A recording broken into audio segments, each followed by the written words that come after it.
హల్లెలూయా. దేవునికి వందనాలు. సంఘమంతటికి కూడా సరే కృతజ్ఞత స్తుతులు స్తోత్రాలు. అందరికీ ప్రైజ్ లార్డ్. ఈరోజు మాతృ దినోత్సవం. సంఘంలో వాళ్ళందరికీ మాతృ దినోత్సవ శుభాకాంక్షలు. మాతృ దినోత్సవాన్ని దేవుడు ఆయన మనకి తల్లి తండ్రి ఉన్నారు కాబట్టి ఈరోజు సాక్ష్యం చెప్పాలనుకుంటున్నది మా అమ్మగారి గురించి. నేను ఫస్ట్ దేవుడిలోకి వచ్చినప్పుడు నాకు సరిగ్గా తెలియదు దేవుడి గురించి. కానీ ముందు వెనుకల చూసుకోకుండా ఆలోచించకుండా దేవుడు నాతో మాట్లాడాలని సరే నేను బాప్తిజం వేసుకునేస్తాను. అయినప్పటికీ కూడా సరే నాకు ఏం తెలిసేది కాదు. అలాగే నేను చాలా రోజులు చాలా విషయాల్లో ఫస్ట్ లో వచ్చినప్పటికీ అర్థమవుతుంది మొదటి స్థితి ఎలా ఉంటుంది.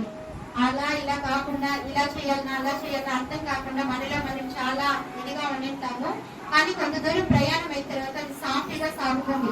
అలాగే ఫస్ట్ లో నేను గందరగోళంగా నాకు అర్థం కాని పరిస్థితులు ఉన్నప్పుడు మా అమ్మగారు వాళ్ళ అన్నలే అయినప్పటికీ కూడా నువ్వు నమ్మిన దేవుడు ఎంతో గొప్ప అయినా ఆయనే పట్టుకో, వదలకుండా పట్టుకో, ఏదైనా పట్టుకుంటే లేకపోతే వదిలేయాలి అన్నారు. వెళ్తున్నాము కాదని చెప్పలేదు. కానీ మీ దేవుడు సత్యమైన దేవుడు, ఆయన చాలా పెద్ద దేవుడు. ఆమె చెప్పిన మాటలు అమ్మగారు చదువుకోలేదు కానీ ఆమె చెప్పిన మాట మీ దేవుడు గొప్ప దేవుడు, ఆయనే పట్టుకోమని దేవుడు వచ్చినా కానీ కూడా ఆయనకే చెప్పుకోవాలి అన్నారు.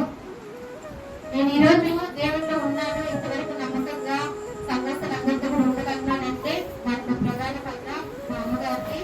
ఆమె లేకపోయిందంటే ఆమె నాకు స్నేహితురాలుగా నాకు తోడుగా ఉండి నిలబెట్టి నడిపించారు. ఈరోజు లోకానుసారంగా మాతృ దినోత్సవం జరుపుకుంటున్నారు. ఈ మంచి రోజున మన యేసయ్య కూడా సరే మీ తల్లిని కనపరచాలని అన్నారు కదా. కాబట్టి ఇలాంటి మంచి రోజున ఈ లోకంలో